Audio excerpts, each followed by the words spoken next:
Hello, everyone. It's January 16th, 6 o'clock for the regular Human Relations meeting, commission meeting here for the city of Ypsi.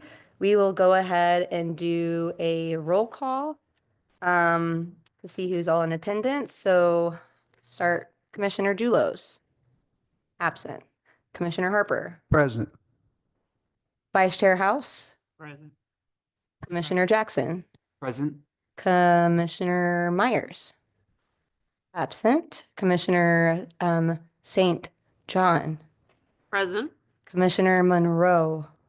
Present. Great. I was like used to reading it off a list, so I was doing memory. Okay, I had to look at y'all. Sorry. Everyone's here except for Commissioner Dulos and Commissioner Meyer, who will mark absent today. So now we will go ahead and move into the agenda approval. Everyone has a copy of the agenda packet. Thanks to City Clerk or Deputy Clerk. I appreciate that, Lori. So if we do, after we looked at the agenda, are there any amendments to be made, or can we have a motion to approve the agenda? Motion to approve the agenda. I have a motion to approve the agenda from Commissioner Harper. Do I have a second? Second. Oh, wow. I have 2 seconds. So we should Commissioner St. John. Okay, cool. Thanks. All right. So, also just as a reminder, we do need to speak into the mics just so people who are at home who watch these later or now can hear us, because sometimes it's hard to hear everyone. And I'm going to do roll call votes instead of just all in favor votes from now on, just so we make sure we're getting votes accurate. So, Commissioner Harper, all in favor? Aye. Vice Chair House, if you're in favor of approving the agenda. Aye. All right, Commissioner Jackson, Commissioner St. John, Aye. and Commissioner Monroe. Okay, cool. So the agenda is approved. Awesome. So now we go into approval of the minutes from the November 14th HRC meeting that we had. We did not have a December meeting, but we did submit an annual report. Are there any thoughts about the minutes from anyone? View them. One is for the Zoom. It took a little while to be able to get on there, Mm-hmm. so I see. Hopefully that's not, there's no, that's fine. The time that you were added? Would you like that to say just no arrived on it, just that you attended via Zoom? You were trying to get on, so I'm okay with making an amendment if someone wants to entertain that amendment. Do we need a friendly amendment or? Yeah, and it just be a line through it. Okay. You realize, okay. Or you can, it But doesn't it's matter. already on record, so. Yeah, Motion to amend the minutes. okay, so, Jackson. yeah, so we have a motion to amend the minutes from November 14th to strike out arrived at 6:13 PM for Commissioner Jackson. Do I have a second for that motion? Second. Thank you. I have a second from Commissioner St. John. All in favor, actually, oh my gosh, let's just do that. All in favor, say aye. Aye. Any opposed? Okay, hearing none, we will proceed on to approving the minutes as they are now with that one amendment made. Is there any other discussion around the minutes? I did want to bring up something that we started to talk about at the last meeting, but unfortunately weren't able to carry on with it. And we were told that talking about this item might put it on the minutes. But I don't see it anywhere on here, so I'm just curious what other folks think. But last November meeting, we did receive an article on our dais from Commissioner Monroe about Supreme Court and affirmative action. And when a couple of our commissioners tried to ask about that, we weren't able to get any information. And then some commissioners started to leave, and then the meeting was adjourned. So I'm not sure what other people think about that, but I just wanted to bring that up, that was something that we started to get into, but it's not reflected in here. So if anyone has any thoughts on that, Yeah, actually, should that be on here? Because it was during that time. It was on the time, but it wasn't on the agenda. You guys were kind of cross-talking. Mm-hmm. And that was like at the end, and y'all were like, so what, can we talk about this? But it wasn't on the agenda. You didn't approve it in the beginning, but we could put it on for discussion for next time or vote on it for next time. What do folks think? Or you can send me the, for next time, send it to me to be put on the agenda. Yeah, I think people were mostly curious about what the article intention of us having that was specifically. But are there any other I people? I think it's important to be able to understand what the intention is for that packet. Um, yeah, I would like the motion to be able to have that for our next agenda meeting so we can have a discussion about it. Okay, I think it's important. okay. So what I hear Commissioner Harper saying is rather than maybe putting it in these minutes, having it on the agenda for next time. Is that what you're saying? We can do it today. It doesn't have to wait till next time also. You have a lot of stuff to do today, and so we'll put it at the end, but I'm not sure if you'll get to it. I think someone's trying to. That is the packet. Let's pause for a moment. I'm sorry. Someone just knocked on the window. Okay. Thanks for knocking on the door or window. Sorry about that. So right now we're discussing the decision to add the article that Commissioner Monroe brought forward to us at the November meeting and to the minutes reflecting that. Or are you asking to add that article to the next agenda or you want to discuss it today? We can discuss it today. So Need to add it to the agenda. I just want to be informed on, That means it wasn't approved, and so we would need to add that. okay. Before we have to get a second, who's willing? If you want to do it first, then you have to have someone agree with you. Okay. I think that what I'm hearing a few things. So let's go back to the agenda approval. So we'll table the conversation about minutes in a moment, but we'll go back to the agenda approval. So do we need a motion to redact that agenda approval? Just start over with the agenda approval. Okay, so is there a motion to want to add a discussion over Commissioner Monroe's November 14th, 2024 article submission of Supreme Court and affirmative action? I want to motion that article submission. Okay, so we have a motion from Commissioner Harper to add that article as a discussion item to today's agenda. Do I have a second to I'll that? second. Okay, a second from Commissioner St. John. Okay, so now we'll do a roll call vote. So Commissioner Harper, aye or nay? Aye. Commissioner Vice Chair House, Commissioner Jackson, Aye. Commissioner St. John, Aye. and Commissioner Monroe. Okay, I'm sorry, can you tell me what the name of the actual agenda item you're adding? perfect. I would love, Commissioner Monroe, you brought the article. Do you remember it exactly, like by name? It was a Supreme Court ruling, and I don't remember how. Commissioner Harper, usually you carry those things along with you in your records. No, I don't have them. It really is just the intent behind it. And, if she doesn't know what it was about, we're probably not going to understand. We're not going to have a ability to be able to figure out what the conversation is going to be about. So we could take it off the agenda if she doesn't remember. The good news is in the meeting in November, I did name the article out loud verbally. So it is in the minutes from that meeting because I did name it out loud when we were trying to have a discussion around it. But that's when Commissioner Monroe left and then Vice Chair House started to leave and then we adjourned. Yeah. We could do it next agenda. You think, we could ask, I don't know if we could generally have a conversation, just ask if she'll be able to have that information. Agenda approval, that next time, and I'll actually get the document. Thank you. back if that is So sure. So we'll move forward with the agenda as is and maybe we'll reflect that in the minutes from November 14th then. The proposed business for next meeting, maybe you could add it then. Does that work? Sure, but Yeah. regarding the approval of minutes, do we need to add that that was brought forward then? Because that's when it was brought forward. But it wasn't, there's no vote on it, so it would only be, we only record action minutes. Okay. There's no action on it, so it wouldn't be there anyway. Okay, so we already approved the agenda then.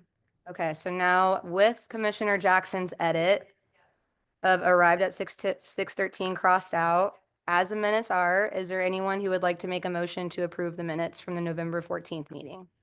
Motion to approve. All right, I have a motion to approve from Commissioner Harper. Do I have a second? Second. All right, I have a second from Commissioner St. John. We'll do all in favor. Aye. Any opposed? Hearing none, the minutes as amended are approved. All right, so now we move into the favorite part of the agenda, which is public comment. So everyone, you get 3 minutes to speak to the commission, and we would really be helpful or happy to have people speak. So this is the time, and thank you. Yo, my name is Jackson, Shihab Jackson. I don't have anything specific to address here, which is yeah, I don't have anything specific to address here. What brought me here actually was Commissioner Cat, or I should say Commissioner Layton. We had done some work at the Daytime Mormon Center and discussed some of the agenda items here. But it just, sort of reminded me that the work that, the HRC does in general is very important work. I just wanted to throw my support behind that and behind y'all and let y'all know that this is important work. The people do need it. The people do appreciate it.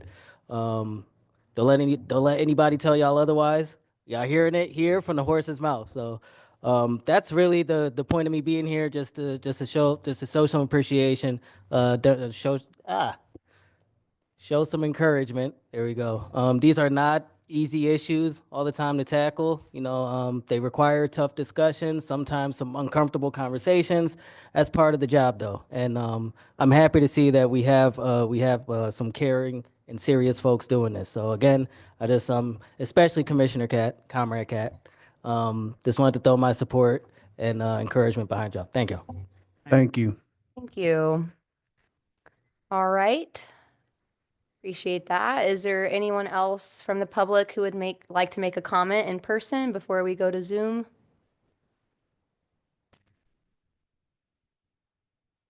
On Zoom.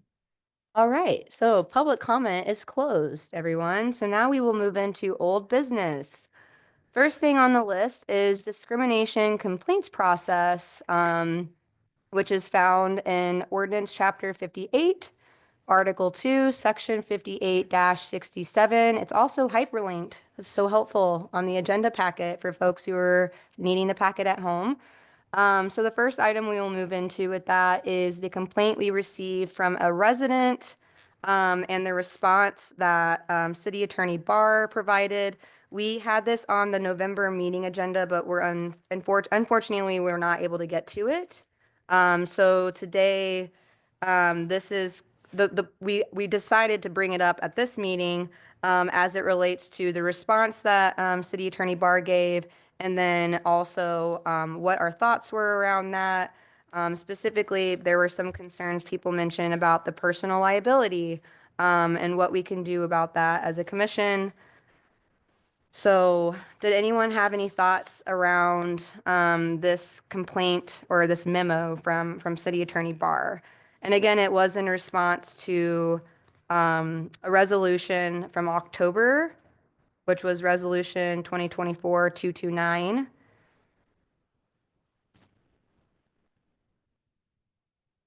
The memo, it says, just so the public can also know, this letter is in response. This is written by City Attorney Barr.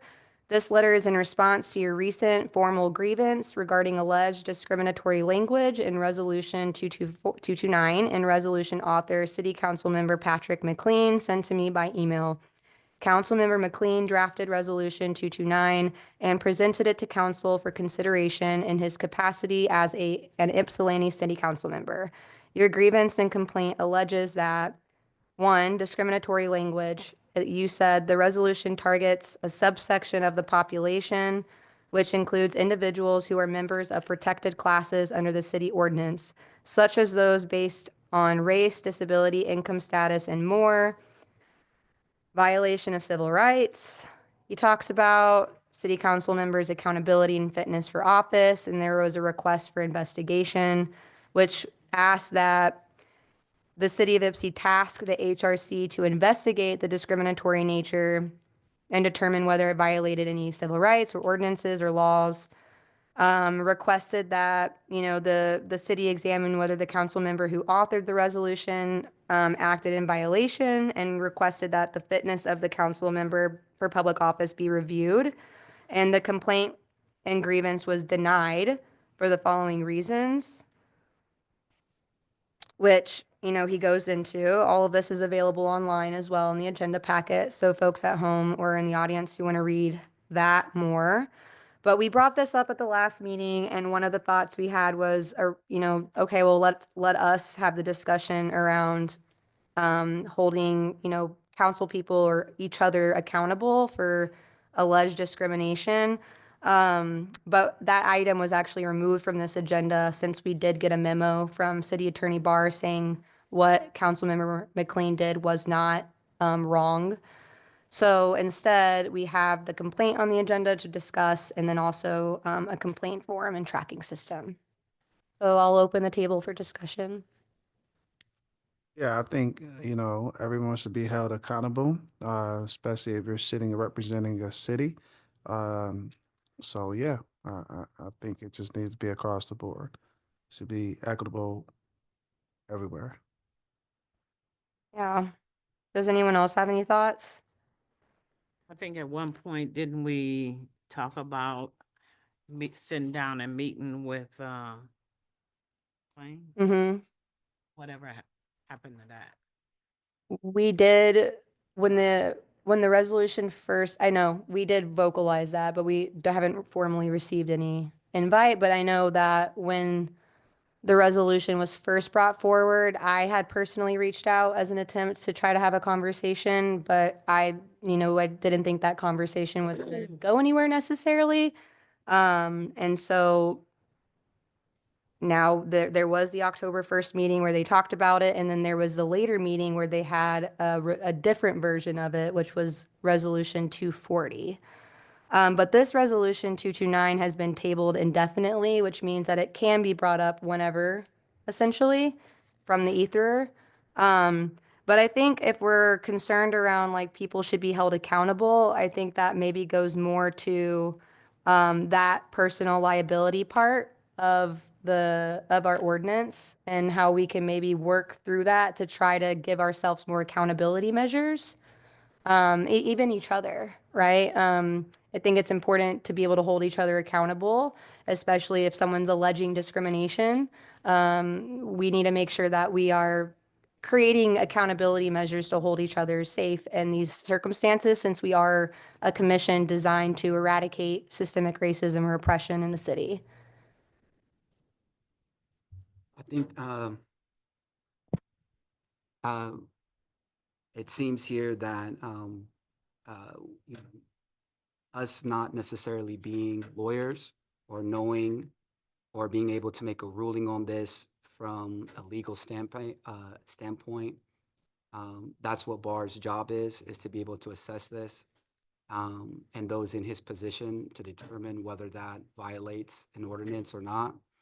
And so while it is important to hold members accountable, I think it's also equally important to make sure that if people are sharing or communicating in a way that may not entirely be helpful for the community members, if they're within the law, then they should be free to communicate while learning that maybe there's a better way to frame stuff and communicate it. Meaning that it doesn't seem like he's being malicious from my perspective.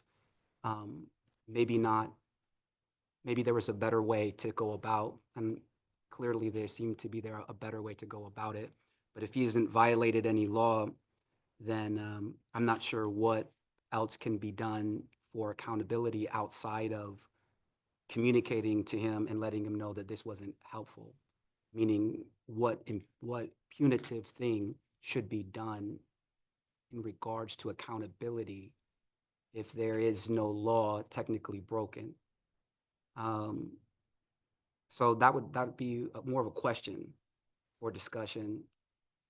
And then how do we move forward in caring for our community resident that was grieved by the situation?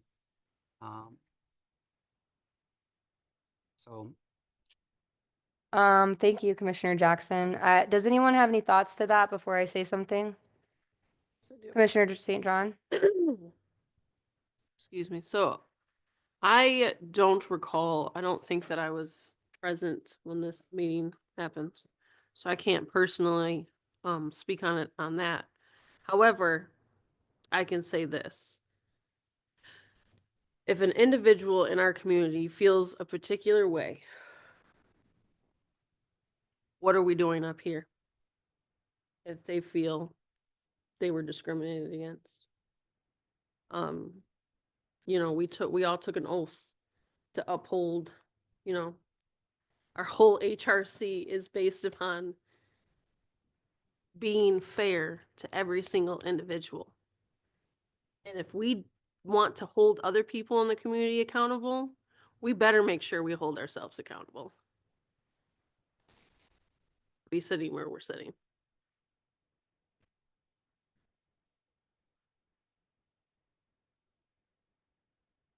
Just as a reminder, we got to speak into the mics for people at home.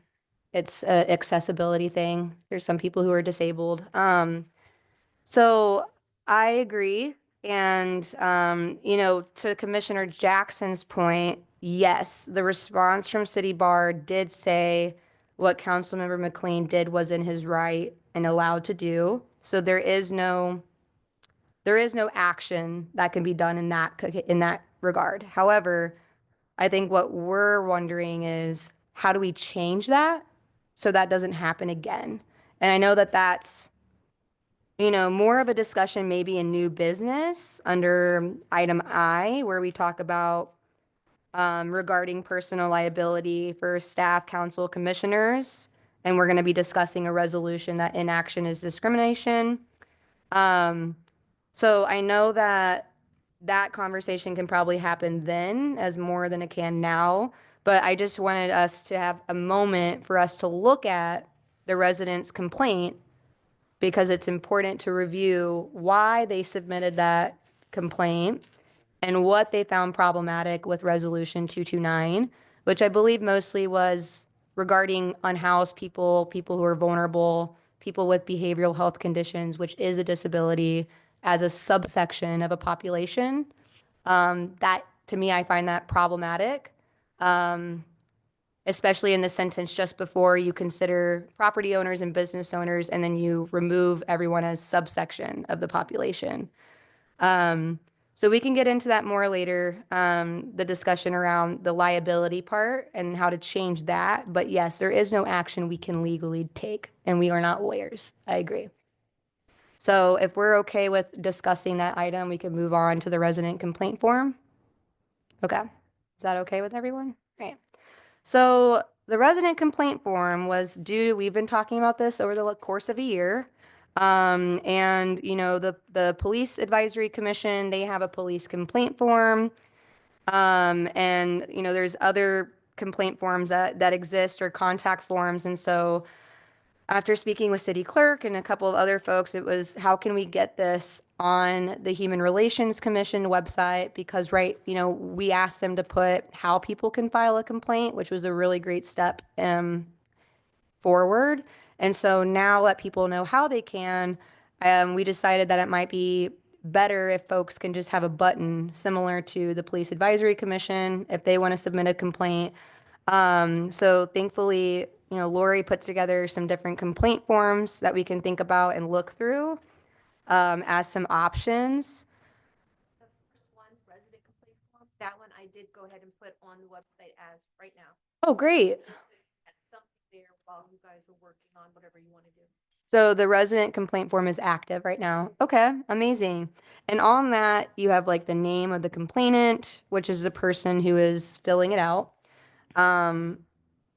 Correct? The person filling out the form? Yes. Okay, and then the street address, all of that. And then name of witness or other complainant, that's if there's someone that was there who witnessed it. And then the details of the complaint.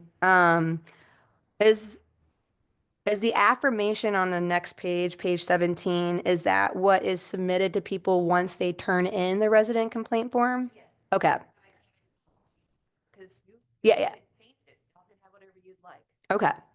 So I'm just gonna go through the rest of the form so people can at least see the different types. And then the complaint reception receipt, that's when you do get it and you let them know. Okay. The for city use only, I suppose, is more backhanded or back end things, like when it was filed, or when there was an investigation initiated, or when the investigation was completed, if there was any action taken. And then the next one, starting on page 20, is the Title VI complaint form from the Michigan Department of Transportation. And so they have different protected classes through the Civil Rights Act than the actual city of Ypsi has. For example, the city of Ypsi has source of income as a protected class. Is that necessarily enforced? No, but it's a protected class. And felony and misdemeanor convictions are also a protected class. Is it necessarily enforced? No, but that's why we're creating this tracking system, so we can keep up to date with what's happening. Is there anything that people see on either of these forms that they like, don't like, think they should be added or combined with? Still haven't finished looking at everything, but it has the time also on it. Does it? Is time included in there? Let's see. Yeah, date and time of incident, location of incident. Okay. One thing I see at top of, just at top glance, first glances, on page 21, they have check boxes for different protected classes you feel you've been alleged against, discriminated against. I think that would be really helpful on our resident complaint form, with all of the different protected classes listed, which I know we have a lot in the city, which is good, but we have race, color, religion, national origin, immigration status, sex, sexual orientation, gender identity, gender expression, age, marital status, disability status, familial status, educational association, source of income, height or weight, conviction history, and those are all the protected classes we list. Do folks think that that would be helpful to have as checkboxes on our resident complaint form? Sure. Yeah. So, Okay. Would it be helpful to just make these changes as we see them, or should we just do them all at once as a big motion? Well, you don't really need to do a motion, y'all can discuss it and then come up with a form. And then next time we'll bring it back and say, okay, you want to vote on it? Is this Okay. what you guys want to change it to? And it can be, a living document. We could keep, Amazing. Thank you. Yeah, thank you. Okay, so we like adding the checkboxes. Yep. Okay, that's a consensus. Um, Because when I first looked at this and didn't see a particular one, I was kind of like, ooh. mm-hmm.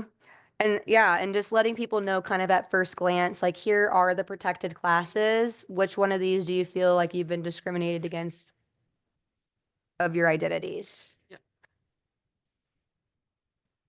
Anyone else have any thoughts that they're seeing? I actually had some thoughts based on the previous topic or the individual that gave us a complaint. Mm-hmm. One, you can share. Yeah, please. One of the things I was thinking too is that, what kind of training, two things. One, what kind of training is necessary so that as people are learning how to more effectively communicate, value, dignity, and respect, that they're equipped with that. And I recognize not everybody is as equipped as some. And so what can we do to help equip people to be more effective in their communication style or in their presenting style for particular things as a question. And then the other one would be as well for the individual that did create a complaint outside of our response to them as their complaint has been denied. What further thing can we do in caring for them? Is there anything that we can do if they still so feel grieved by that and are wanting to find some type of resolution, maybe outside of the Mm. judicial side of things, that'd be something that I would be curious to explore Mm. so that there is not a growing animosity for individuals that are just looking for some level of resolution. So kind Almost, of two questions. yeah. Mm. Just what was the first one exactly? I heard, I could, I understand, yeah. The first point was just potentially if there is there for those for communication Mm-hmm. to in order to equip individuals with those tools to better communicate to our community residents, so they feel a sense of being treated with dignity and respect. That'd be the first question. Okay. The second one was simply, what further thing can we do if Mhm. we do have a community member that has been grieved and does not necessarily feel there is a resolution? How do we, and are there things that we can do in approaching those individuals to help create some type of resolution, even if it's outside of the judicial side of things? So that's like more of a question in caring for the individual so that there's not a growing animosity for things that feel unfair, beyond just a letter to say denied, Right. right? Okay. I hear you. Commissioner Harper, I see. Yeah, you I was wanna just say going something. to piggyback off that. Yeah, I think that's important. If we could just even have a resource list of guides, just to where to go for each topic that is going to be important. That Like could be a helpful. resource list of what to do if, Where to go. where to go. Yeah, to get the support that they need. I know that Commissioner Myers did bring up like a resource pool idea with HRC potentially, which I really liked that idea as like a resource pool of us and like including like resources if you feel like you've been discriminated against, like where can you go? Okay. Correct. Something else that Vice Chair House, did you want to say something first? No? Okay. Something else I heard from Commissioner Jackson I wanted to speak to, like what can we do further from the grievance? I wonder, it made me think of like typically in court proceedings, you have like an appeal process. Like if there's something you don't agree with, can you request an appeal or like a second look of some sort? I don't know if that's something not we as in HRC, I know we can write a resolution requesting an ordinance amendment. We have that ability. But like where in the ordinance that would be as like where there is no appeal option and where an appeal option could exist. Because I feel like that made me think of your question about like if someone doesn't feel like very good about their response from the city attorney, whoever it is, regarding a complaint, what can they do next? And with that too, sometimes just a conversation to help explain can bring context because we are, part of the struggle here, I believe, is that we have a lot of different subcultures within our community from various backgrounds. And oftentimes they clash because there's a whole different mindsets, that are there, belief systems, philosophies, worldviews. And that's the part where we're trying to create more of a sense of unity amongst our community where there is those feelings of discrimination or animosity, which may be at the core, oftentimes misunderstanding in regards to cultural norms and values that I think we don't always take into account. Some things are malicious for sure, and other things are ignorance. And again, part of for those that are leaders and public servants within our community, how are we better equipping them, those individuals especially, to be able to speak the language of the individuals that they're addressing in a way where they feel treated with dignity and respect.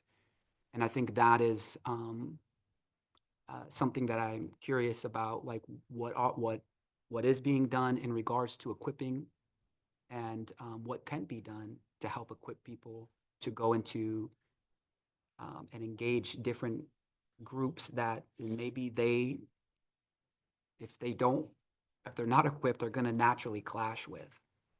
And so, yeah, there's kind of a lot there to kind of think about in regards, but I like the idea of if people, outside of just the letter, like if I got a letter and I felt grieved and I didn't feel like I was heard or understood, or even understood the language of the justification of that, because it's more legal language, it would be helpful to have somebody at least walk that through Right. me in a way that I could understand, Mm-hmm. put myself in that person's position, I know you want to. possibility. So that's kind of where I was thinking. I like the idea of the appeal. Maybe there's these support groups, or Yeah. where they can um, don't feel ostracized. One last thing I'll make about that, I think the importance of this is that people don't feel ostracized, and that's a real thing. So how are we surrounding our community members that are feeling that way and they don't feel supported or heard? So, Commissioner Harper, after you say something, Lori does want to say something, so I'll let you and then Lori. Yeah, Daniel said a lot of stuff that I definitely agree with. I think being able to have layers of communication is important. It helps get rid of some misunderstandings and misinterpretations. So, yeah, if there could be someone that can convey what is being said with certain jargon, it'd be helpful for a lot of people. So, like you said, it could relieve some of the maybe being overwhelmed or frustrated or just not being able to totally understand. So I think if that could be one support, and then still if there needs more support, again, those other resources, a list to be able to go ahead and contact be another layer of support as well. Lori? That on, page 7 through 11 is the actual complaint process that's in your ordinance. Yes, thank you. And I looked online too, and I found, thank you for putting that in the agenda packet. I looked online too, and I saw it's section 58-67, information and investigation. So we tried at first to have it to where we would be part of the discrimination complaint process, and we're told no, and that instead they created a tracking system for us, and made it more transparent about what the process is for the city. But I do see in here an opportunity to fit in some things that Commissioner Jackson, Harper, and myself are kind of mentioning as possible ordinance amendments. And, obviously, we don't have to decide that right now, but and including an appeal process, I'm wondering if it is denied, like, is there an opportunity where that automatically gets added to HRC's agenda? And then that could maybe give HRC an opportunity to explain the denial to the person? If that's a process that could be added, where we're kind of being that engaged commission with people. I don't know if people have any ideas about that. one thought is that maybe there is an organization, or an individual that could act as a mediator to go and connect with that individual that has that training, or, yeah, I would use that word, training, to be able to meet people where they are. Part of my concern is that, as people are grieved by situations that happen, what can happen is that grievance, you bring that into, you know, that grievance can grow, and then people can, we can have larger issues that we could have avoided if somebody just sat down and had a conversation, and helped to mediate and verify that, okay, I know it didn't go the way you wanted, but here's are some things that you can do, and here's some support that you can get, or here's a breakdown of what this language means. And so I'm not sure our scope in being able to, as a commission, do that. as Mm-hmm. much as to advocate that there is somebody that's willing to do that, or maybe that could be created as like a liaison mediator for those that are still grieving by stuff. And obviously if I like the appeal process as well. But that formal touch or that personal touch to those individuals, because it doesn't seem like we're getting a lot of those complaints, but the ones that we do, how can we care for them with excellence Mm-hmm. and quality? Well, I know we're 40 minutes into our meeting, so we have a lot to get through. So maybe the best kind of course of action would be to request a legal opinion about how we could include those concepts into our ordinance. Would that be something we could do? Cool. So not only like resources to folks, but also possibly an appeal process or a second look process of some sort, second opinion. But yes, a legal opinion would be awesome on that. Do I need to make a motion on that? Yep. Motion. Do I have a motion for a legal I have a opinion? motion for a legal opinion. Thank you. So I have a motion for a legal opinion from Commissioner Harper. Do I have a second for that? Second. Second from Commissioner St. John. All in favor? Aye. Any opposed? All right. Hello, Commissioner Myers. No, you're okay. Thought it started at 7. So. Oh, yeah, we start early.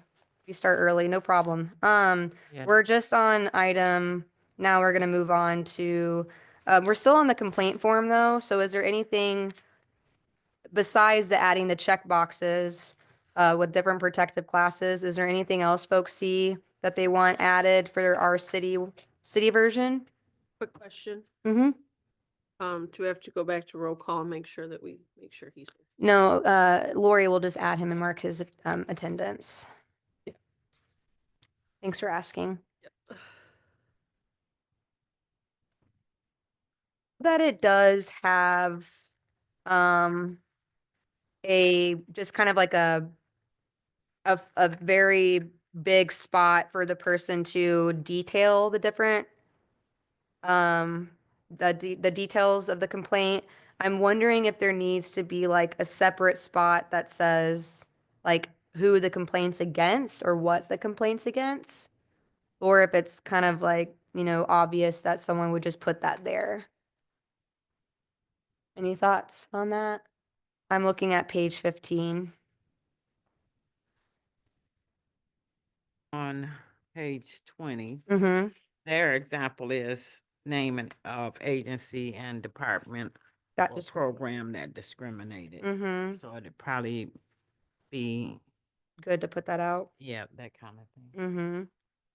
Anyone else have a thought on that? I would agree with Vice Chair House. I agree with that too. Okay. So in addition to adding those check boxes, maybe underneath location, it could be, with location, it would be, name of agency or department, name of individual, street, address, all of those things.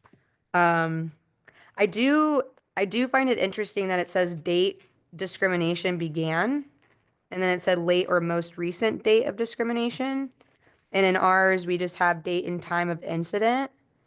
Do folks think it makes sense to break that up to kind of capture if it's been like a long, consistent, or if it's been just like one time?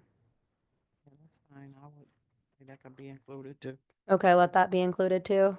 The more clarity, the better. The more, I would agree with that, especially with something like, yes, like this. It's important to get as clear as possible.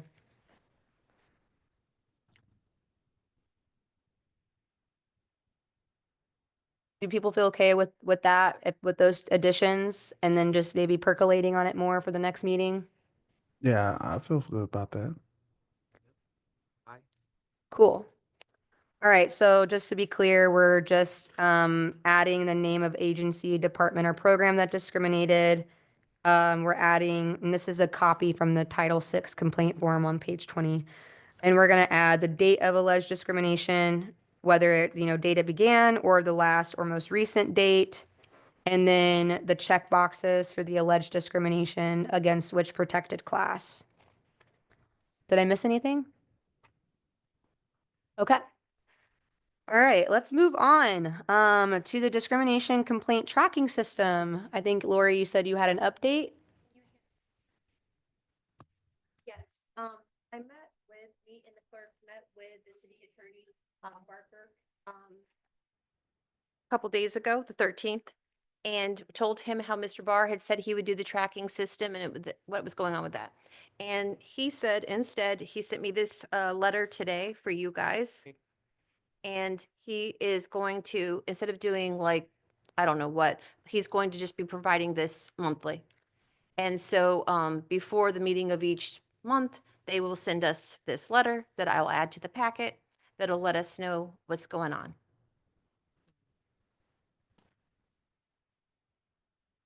This is like an idea of what we can get. I remember Tracy, our city clerk, mentioning that, and I liked that idea.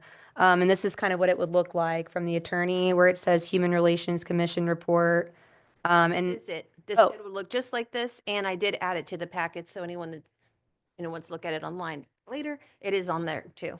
But Okay. I didn't receive it till today. Or it would have been in the packet. So there has not been any complaints alleging discriminatory or unfair practices.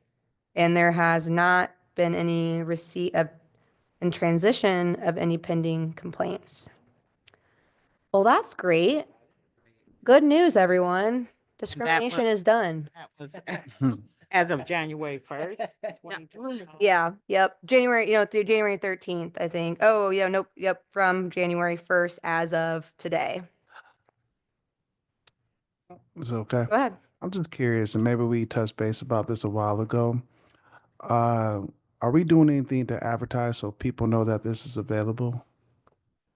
We Cool. definitely could request that this be added as like a social media post maybe for people, because I know the city of Ypsi does post a lot on their Facebook, Instagram. I wonder if that's something that they could just alert people as an educational aspect.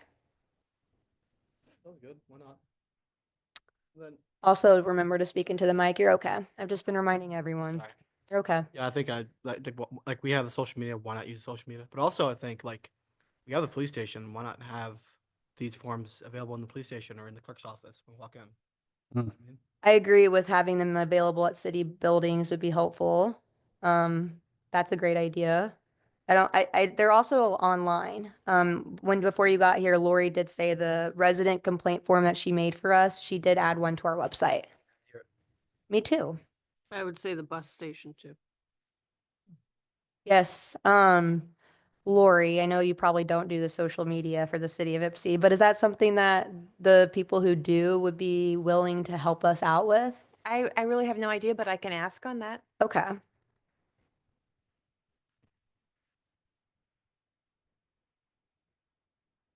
Letter. No, not the literal letter, but just like how people can, like where on the website they can go, who can file a complaint, what is the process? Like just, yeah, that we have a complaint process, just basic informational. So, but I don't understand the social media part. So like a flyer or something is you're thinking? Yeah, so Commissioner Harper asked, do people know about this? And we kind of decided collectively, probably not, just because the fact that Attorney Barr said there's been no complaints, I find that not true. Not because it's not. I believe that we have no formal complaints, but to me, that speaks more volumes of lack of knowledge and education around this existing. So to Commissioner Harper's point, do people know about it? And my thought was, can we utilize our social media account to let people know that it exists simply? Could you send an email to me with that request so that I can find out for you so I understand exactly what you're all, because it sounded like you've named a few things. Yeah. Thank you. Is everyone okay with me doing that? Yes. Okay. Okay. And thanks again for this report. This would be really helpful moving forward. So now we can move to the next item on the old business agenda, which is the working subcommittee meeting structure. So I did get information from city clerk saying that it was in fact true that because we cannot appoint people, that we would not be able to have residents join the subcommittees or working subcommittees. And so it was suggested that we request a legal opinion on like how we could get residents to take part in these working subcommittees without formally appointing them? Like, how can we do that? Like, what wiggle rooms do we have? How can we get creative? Because realistically, having all of us be on all the subcommittees again, it's like that the whole point was we wanted to get residents involved and people involved and taking a lot of that burden off of us as well, knowing that we're already having capacity for this, and also soliciting other opinions and people. But I did add some, Commissioner Harper, you want to say something really quick? I see you. No, I'm gonna listen right now. I'm gonna do listening. Okay. No. All right. my head's on a swivel. Thank you. No, I appreciate My it. head's on a swivel. But we did want to discuss top priorities, like the ones that we talked about last meeting in November, that we wanted our subcommittees to work on for sure was the fair chance housing one, just to really tighten that up and get rid of some like some confusion around that and make sure that, everyone knows what it was intended to do and what we were thinking about it and continue to work out the kinks in that. And the second one was working and continuing the work of this community forum series that we wanted to have and discuss a lot of hard work with the Police Advisory Commission. And the third one was tightening a little bit around the language for protected classes. So those are like the three top priorities we had for these subcommittees. But we're just still kind of working through the logistics of how we can do that. And my thought was, I'm aware that the Planning Commission created a resident citizen subcommittee and maybe council appointed those members. I'm not sure, but like, how can we do something similar, and possibly a legal opinion on that? Just letting us know what we can do. We're allowed by ordinance, it's actually in their ordinance that they are, because they are governed by the Planning Enabling Act. And so the law trickles down to allow them to, and the Okay. law does not trickle down to allow you to. Okay. Well, As a board, this particular board, there's only a couple, and Okay. it's by ordinance. So if you look at the ordinance, it says you can, that's how it's determined. Okay.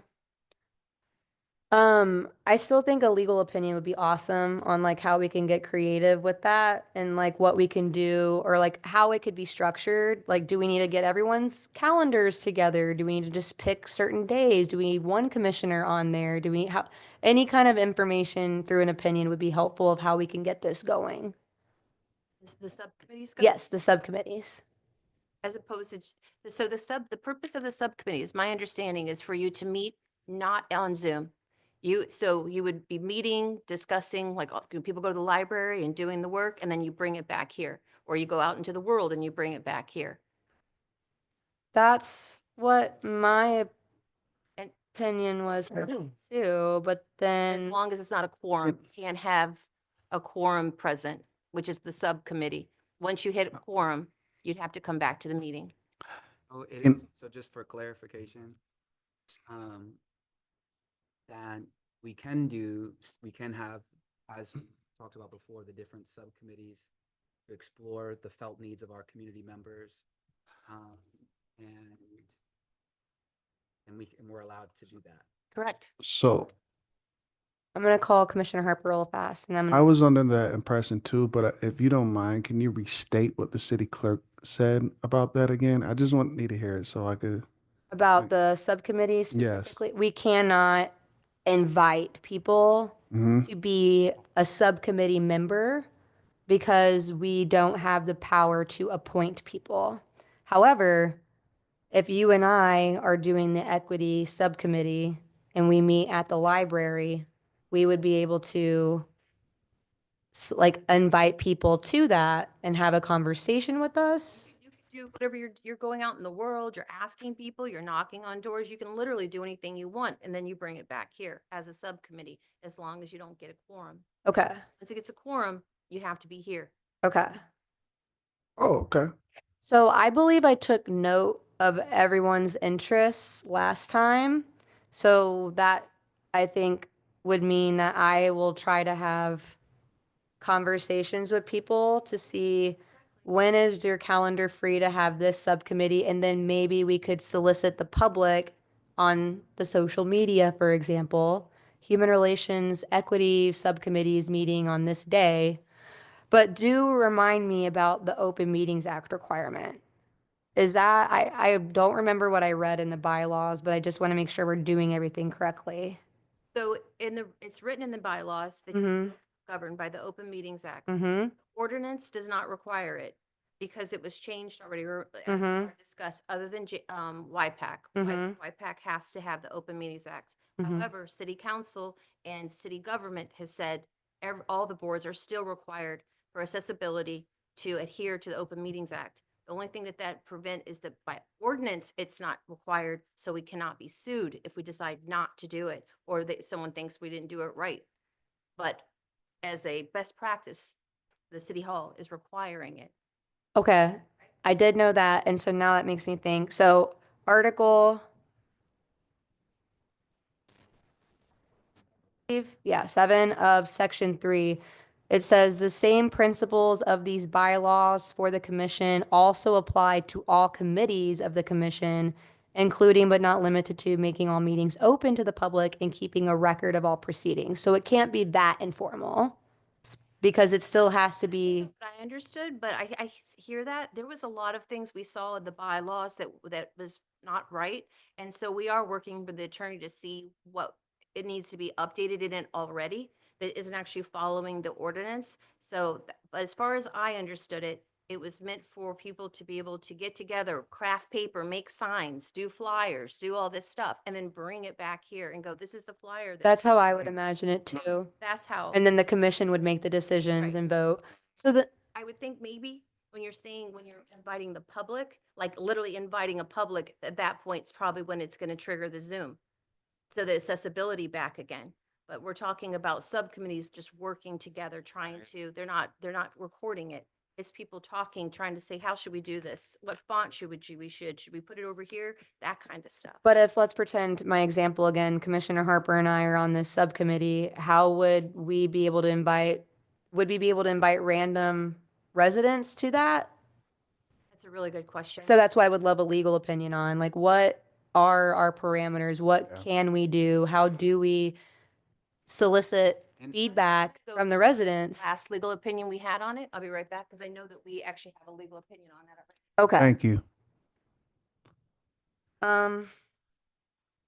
Should we take a, well, she'll be back.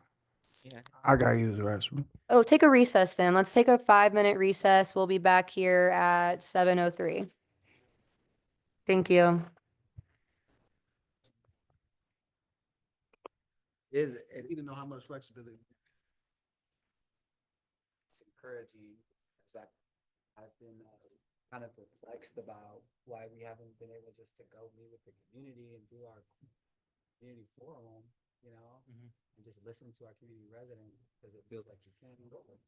Yeah. So then to like say, now we can do a subcommittee and talk to people. That would be the It's the same exact thing. Yeah. And so. it's There was interesting 3 of that, them. There was one for just, Yeah, like how are they, in one place they said things. I mean, you and I have 3. Oh, okay. Oh, okay. I did. Yeah, I just don't know. There was school, education. Come to the library if you want to. Right. They said that. That's what happened. New year. I feel like at this point, we should make a loophole, we just have a private. Yeah, Meet if with you, and I yeah, got the library, and we can attend, and then afterwards, we'll have a 10-second meeting. if you look at your old ones. Confirming everything. that They're we in said there. and that. I think this is what we're trying to figure out what we can do. And then even the language of like, you can come to the subcommittee, but you can't be a member. Yeah, it's just, You're just, suggesting. you can come Yeah, Yeah. regularly. if you're just suggesting it. Yeah, it makes very little sense to me. That's the, finding that language. so that we're within Right, so whatever. operation. Yeah, in the back. We took a quick recess till 7:02.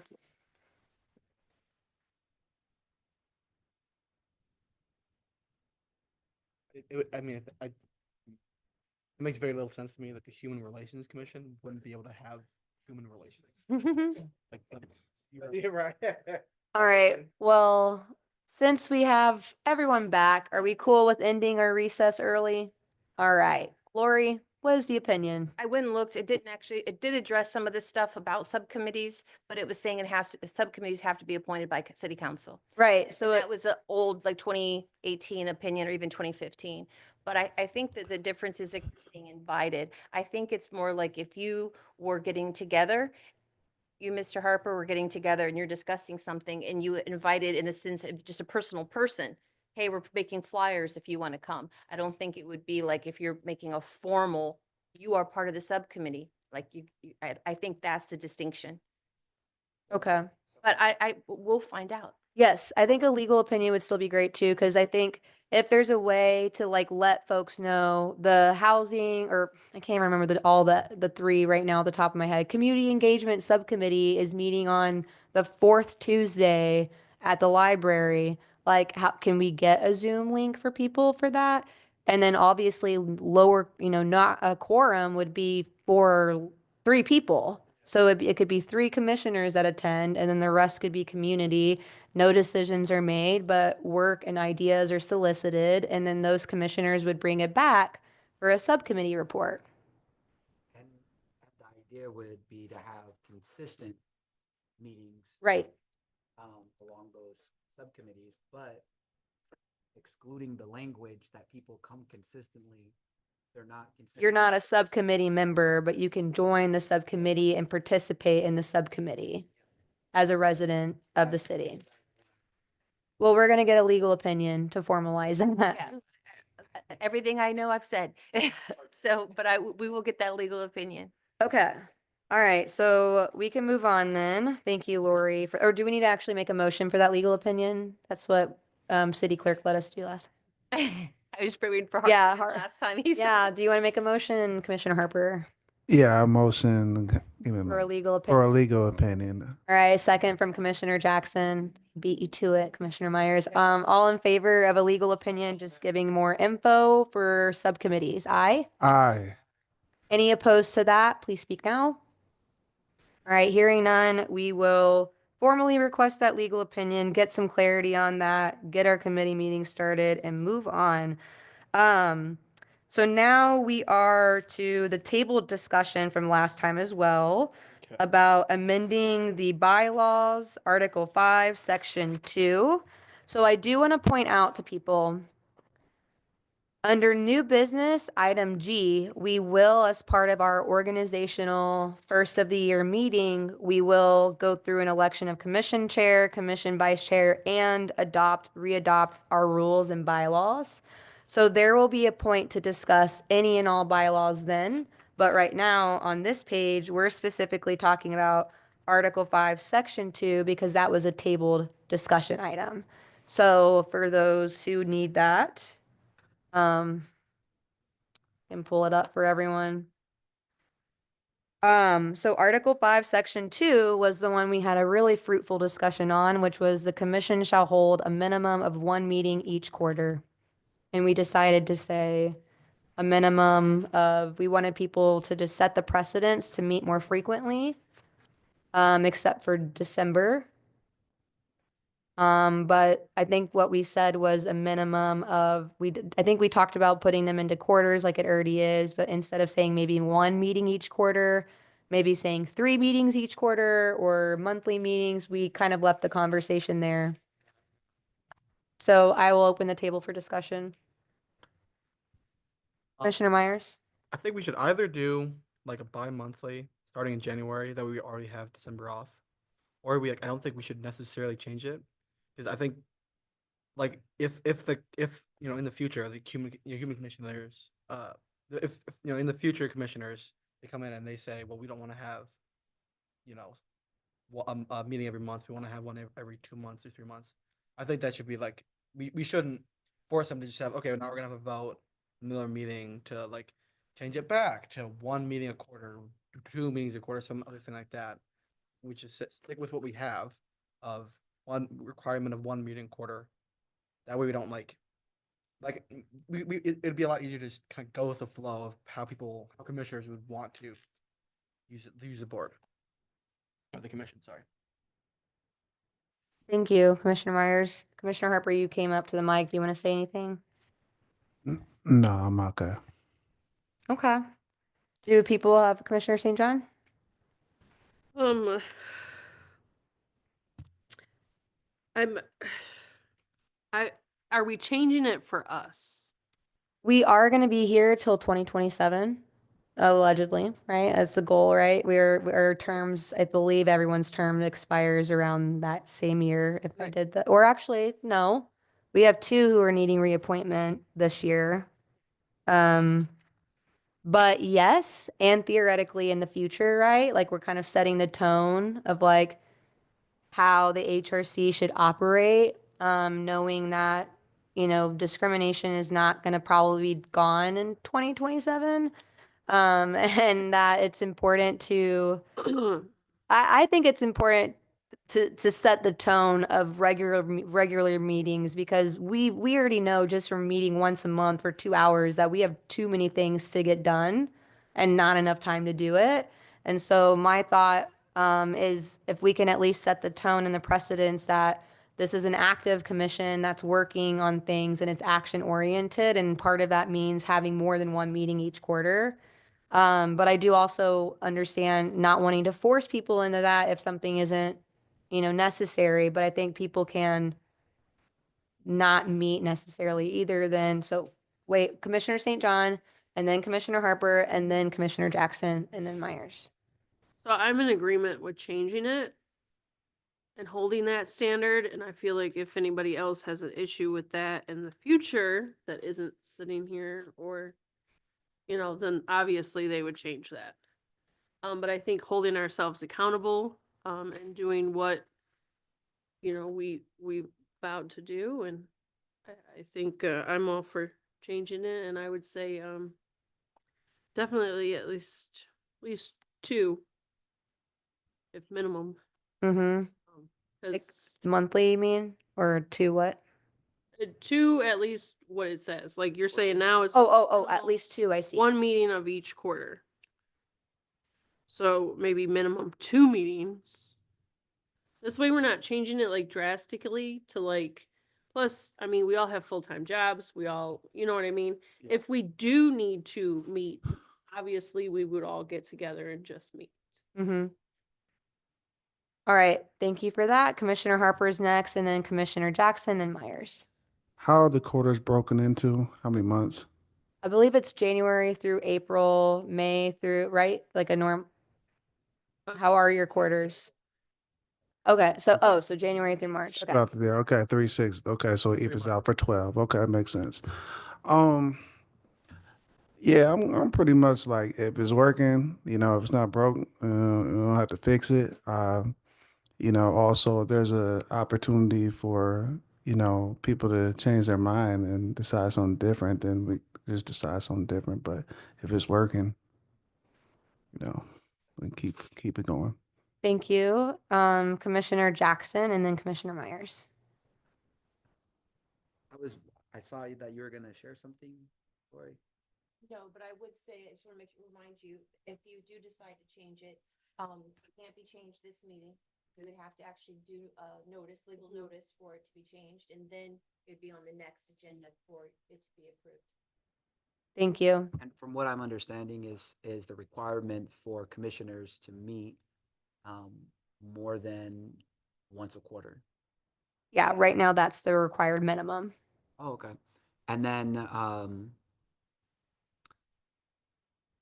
yeah, I was thinking about our subcommittees, Mm-hmm. and I was thinking about if what was being presented is 2 meetings a month, then I was thinking, oh, that seems like a bit months, but you're saying 2 meetings a quarter.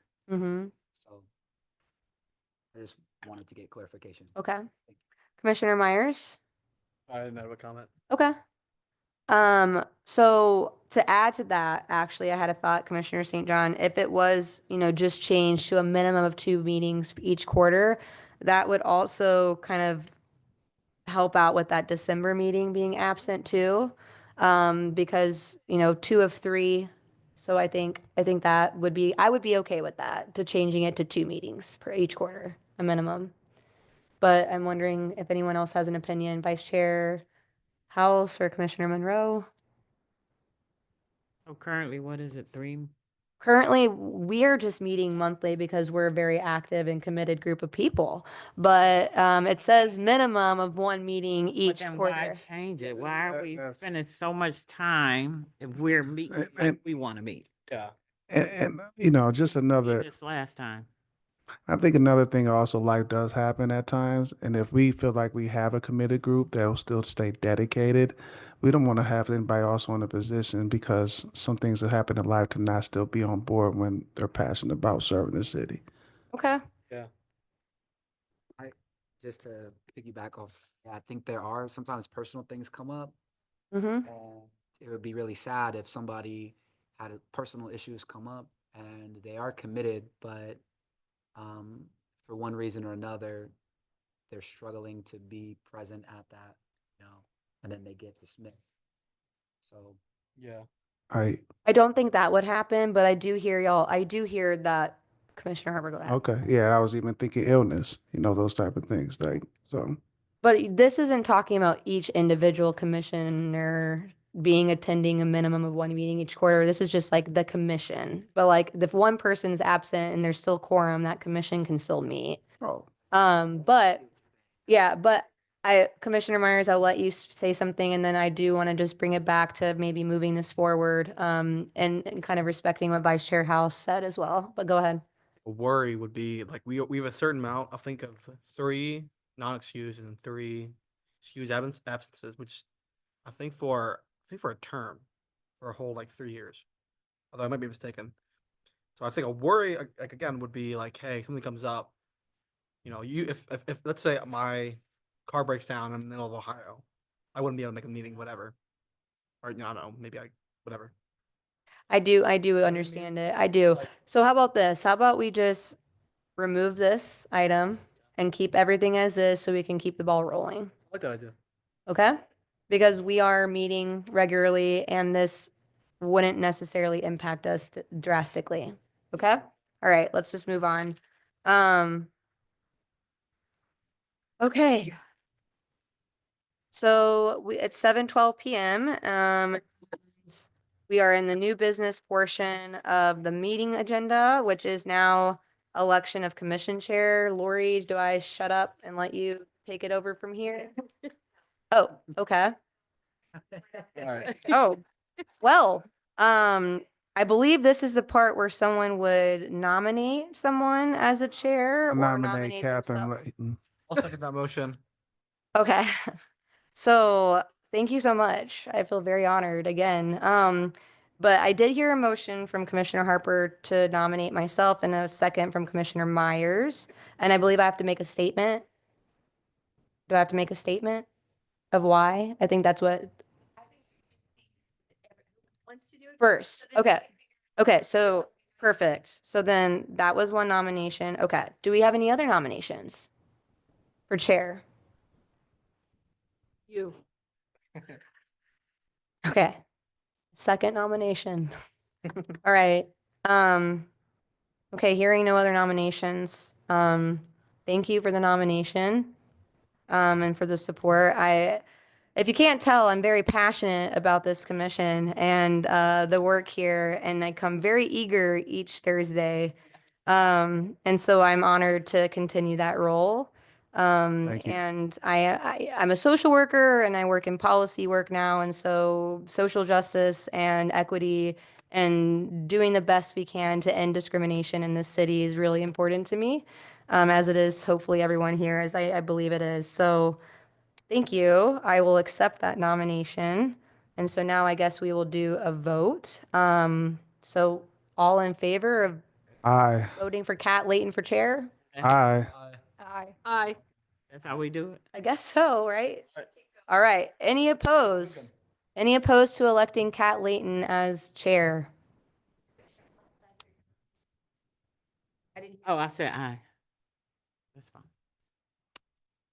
All right, so hearing none, thank you. I appreciate that. So we'll move on to election of vice chair. Do we have any open nominations on the table? I want to nominate Justin or.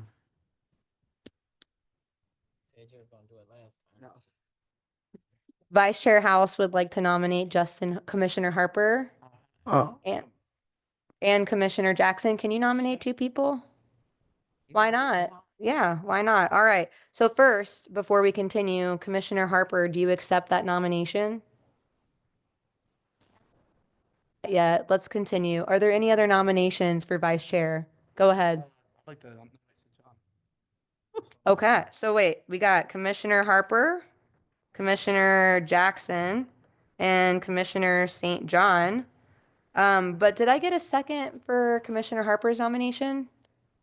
I got a first nomination from Vice Chair House. Do I have a second? Nominations, these are things not outlined in the bylaws. So we have the three people that are being.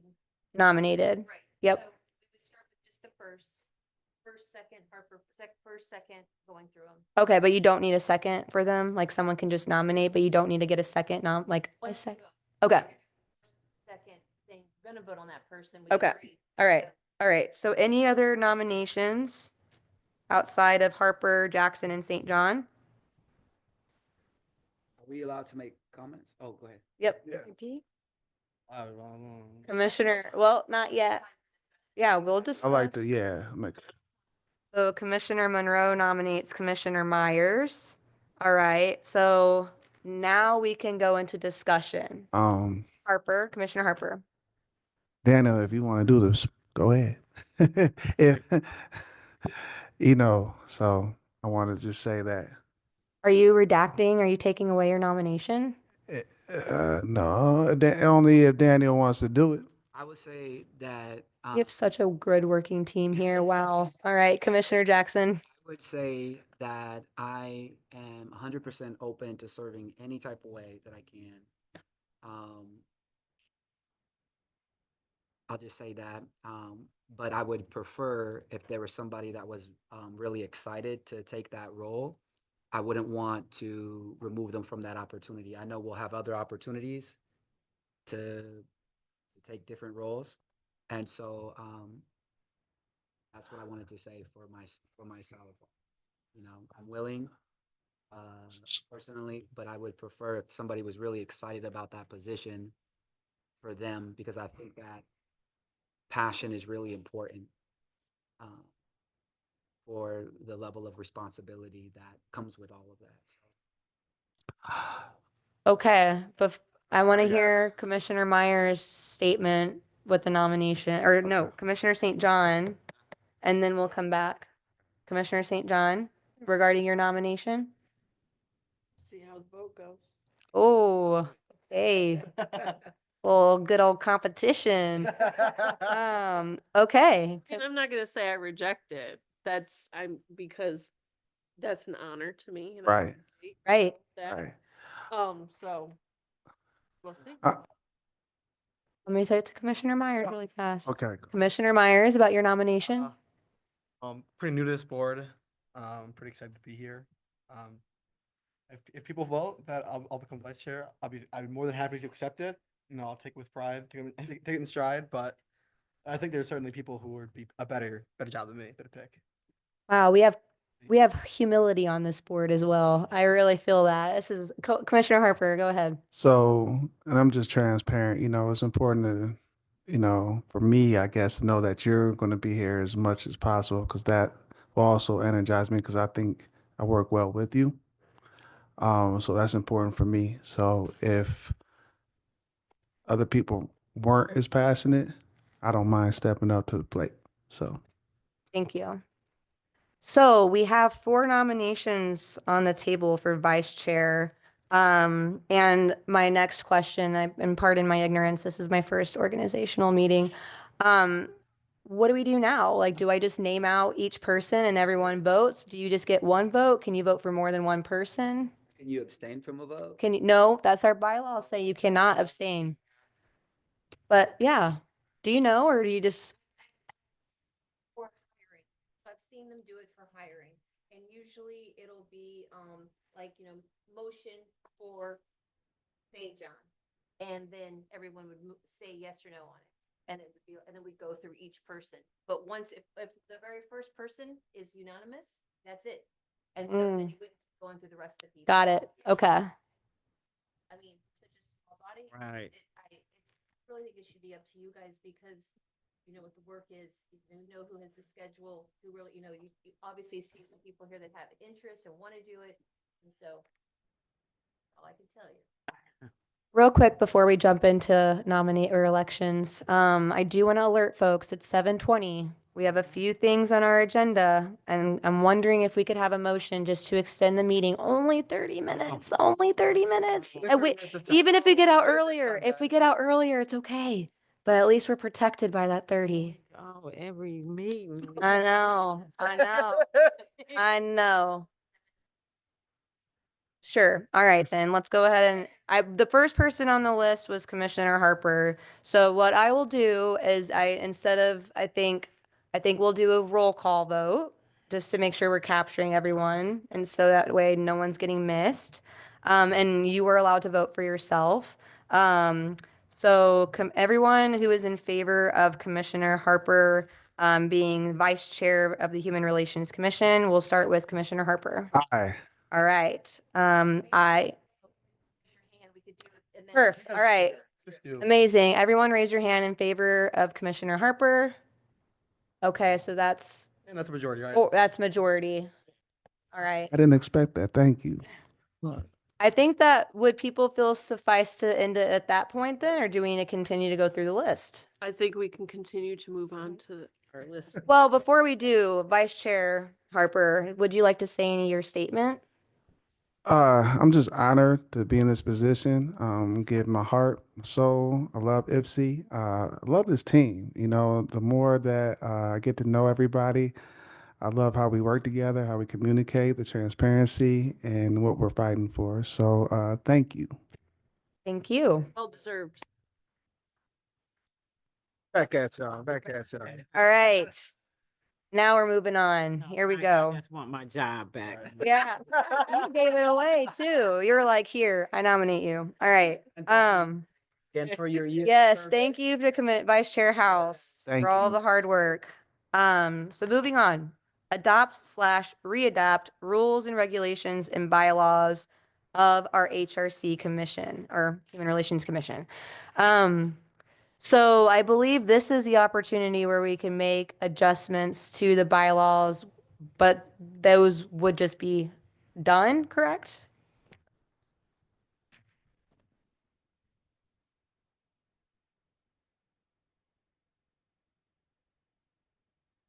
then it would be for the next. Okay, so like where in the bylaws? Take it as is. Okay. All right. So, I know probably people don't have, a lot of interest in reading bylaws on their time off, but is there anything that people did see in there that they would like to kind of make note of to change?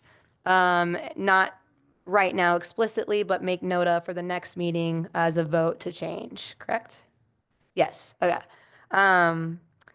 So anyone have anything they saw in the bylaws? I think this was what we were discussing to make sure that we're able to have those subcommittees and do those community forums. Mhm. So maybe that's a Yeah. bylaw change that we can Yes. ask That for. Bylaw change, or is that a It's dynamic of this. clarity, clarifying what we're able to do? Right, because the bylaw, so the ordinance says you can't. So you can't put it in your bylaw that you can do it, because the ordinance says you can't. We cannot do a community forum. I thought I'm sorry. No, we can do a community forum. You're talking I'm about. talking section. about subcommittees that we were talking about for our Like, community. Yeah, to ensure that we're able to, because I know that we're working through the legal language so that we're able to go and talk to our community members and solicit their opinions and engage them and let them to participate, right? And I think this is the part where I know does something need to be changed in our bylaws to clarify that?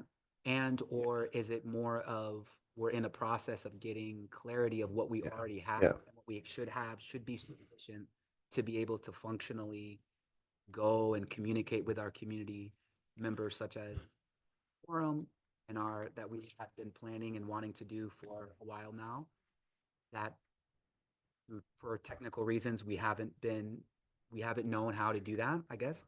And or for our subcommittees that we talked about having and doing to ensure that we're able to do that without any ramifications, because the practical side of it is that we still need to keep. Yeah. Allowed to do. If he says you're allowed to do these things and they're not in the bylaw, then I would say even though this is the annual meeting, we're supposed to just accept it. It could be a couple of months from now when we get that and you're like, well, we're allowed to do this, but it's not in our bylaw, so that we don't have this in the future. We want to put it in there. You like that? Yep. But at this point, we don't know the answers to that. And it can't contradict the ordinance. Correct. Okay. So we have to accept the bylaws as they are. Can we add that later on down the line? Mm-hmm. Right. Mm-hmm. We- Commissioner Harper? Yeah. Or Vice Chair Harper? You said it. Like, I think being able to wait for some clarity and then having some time afterwards to be able to see if we can amend it would be best steps. Okay. So, question then, Lori. I know that we also changed last time, I think, the meeting business. Is there a way to get a copy of the most recent bylaws sent to our email? And then that way people can look at them. And then next time when we get our legal opinion, we can have that conversation. She sent them all to you, or actually probably even a couple of times, but I can do that again. But also keep in mind that our new legal counsel is going through that, making sure that it actually reflects what is allowed in the ordinance, because there was some things that we noticed in there that was not allowed by ordinance. And so keep that in mind. Okay.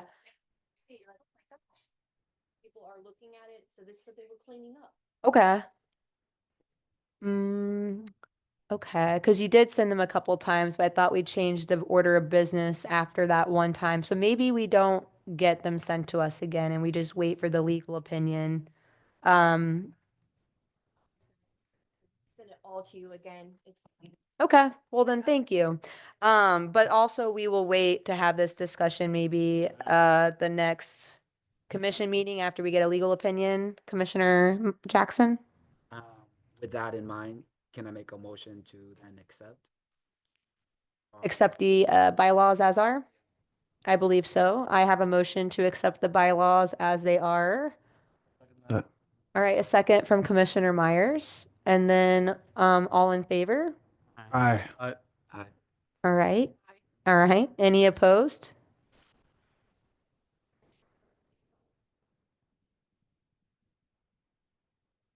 Voted on the bylaws and we didn't hear your vote. Aye. Okay, cool. All right. So all in favor? Aye. All right. So that passes to just readopt them as they are. And then we'll have that legal opinion. All right. So now we are at the discussion of the Washtenaw County's public safety and mental health preservation millage to create local restrictions on funds used for mental health and non-traditional forms of public safety. So yes, I'm really glad this is on here. I'm really grateful that you included some information, Lori, about the millage. This little bit is regarding, I believe, this CMH specifically part of the millage, which is still really helpful. But just wanted to quickly note to folks that the city of Ypsilanti created a public safety fund marked 205, which was a designated fund that they would have millage reimbursement monies sent to for the city. That fund has been in use since the millage was accepted and voted on and passed by the voters of Washtenaw County. Since that millage was passed, the council members at the time, which was back in 2018, 2019, wanted to focus on park improvements as a form of mental health. And there were conversations during that time from various community members about, a drop-in space, a warming center, or a shelter as a huge need for Ypsi residents. And so I think what the point of this is how can we ask council to put in or request that council put more guidelines or restrictions on those funds to ensure that they're being spent on mental health, unarmed, non-police crisis response, different things that target public safety that aren't necessarily police. So things that really get to the root issue of various safety concerns like inequitable housing or so many things, mental health needs. So that's a little bit of that discussion. I did want to also bring up, in case some of my commissioners did not know this, unfortunately, I was informed that there might be a Water Street encampment sweep at the end of the month of January 30th, 31st. And for those who don't know, encampment sweep would be trespassing people who have their tents who are unhoused in the area and moving them from the area, which that is really concerning for me because one, there is a point in time count coming up in the county, which is the one time a year they go around and they count how many unhoused people there are in the community. But by doing that, they're soliciting a lot of private information from these people who are vulnerable. And then there's also not oftentimes a lot of resources given to them in response because there aren't many resources to be given to people because we don't have a lot of adequate funding structures for human services in our county. So I'm just really concerned about that, and I would just like more information about that. Just as the Human Relations Commission, like what is happening with the city of Ypsi? Are they actually doing that? Are they actually going to be trespassing people at the end of the month? At all. You saying it's the first I've heard of it. I'm not sure where you heard that from, but I haven't heard anything like that. Okay, Saying it's not true. right. Okay. Be the one doing that? Yeah, I think the police department last year this happened. So really fast, Commissioner, I'm gonna finish this and then Commissioner Harper and then Commissioner Monroe. And then let me write this down. So last year the same thing happened and it was the YPD who did it. And it was literally around the same time last year. And so I just wanted to bring that up to people's radar as a concern, but also as it relates to this discussion that we have. Commissioner Harper, go ahead. If that is happening, do you know if there's a plan to put people in a secure place if they are moved? I do not know. That would be amazing. This, Really fast. Let me add you to the stack, Commissioner Jackson, but we're gonna go to Commissioner Monroe is next. I was gonna ask, where are they gonna put them? Where are they gonna put the people? That's a great question too. I believe that isn't something that's usually full circled. I believe it's just, this is city property. And then there's not really a follow through because one, that's not what the YPD are tasked to do, right? They're not resource managers or case managers, but it is still a problem, right? I'm going to add you to the list really fast, Vice Chair House, but I do have Commissioner House next. So, I was gonna ask the same question. Where is they gonna go? Who is commanding this? Who's designated this? I know you said the police, but where is this? I have no idea. That's what I want to know too, And is would if it it's be wise factual. For the Human Relations Commission to get in contact with the police, see if this is at all true and see.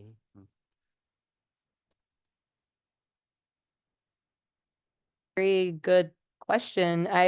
I'm gonna add your name, St. John, to the stack list. I am curious about that. Like, one, is this factual? Because it could just be hearsay. But two, if that is happening, who's leading that? is what I think our consensus is. And then also 3, if it is happening, where are people, what's the aftercare of it all? All right. I'm gonna add your name, Myers, but next up I have Commissioner Jackson. I think,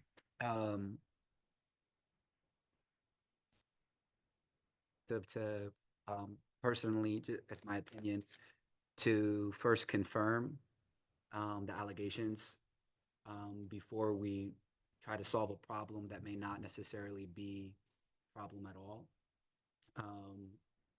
But I think it would be important to reach out, and I think it's as easy as making a phone call and meeting with either the sheriff or chief, the Washington County Sheriff Department or the